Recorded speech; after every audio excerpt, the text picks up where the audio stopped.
संजय मुरडे आणि मी हरित वसुंधरा फाउंडेशनचा एक सदस्य आहे आणि आपल्या सर्वांना सांगण्यास मला आनंद होतो की आपली हरित वसुंधरा फाउंडेशन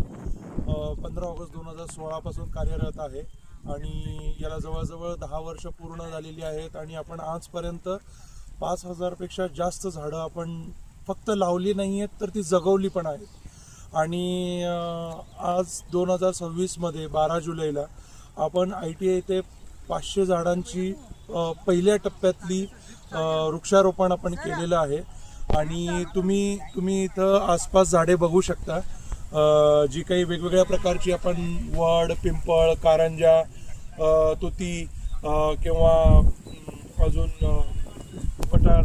तर हे सगळे झाडे आपण इथं लावलेली आहेत। आणि अजून सगळ्यात महत्त्वाचं या बाबतीत जर सांगायचं झालं तर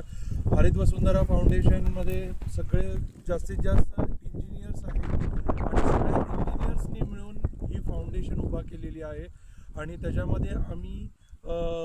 कुठल्याही प्रकारची देणगी न घेता आत्तापर्यंत आम्ही स्वखर्चानेच आत्तापर्यंत ही वृक्ष लागवड आम्ही आजपर्यंत केलेली आहे आणि पुढेही करत राहू।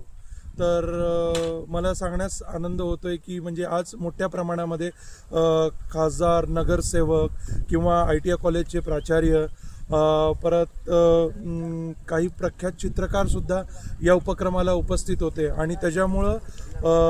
या उपक्रमाला एक पद्धतीने फार मोठी गरिमा भेटली आणि भरपूर लोकांचा प्रतिसादही भेटला। लोकांनी स्वतः झाडेसुद्धा लावली। सो फार म्हणजे आनंद आणि उत्सुक एक पद्धतीचं वातावरण होतं इथं आणि मी त्याबद्दल सगळ्यांचे धन्यवाद मानतो आणि सगळ्यांनी वृक्ष लागवड करावी।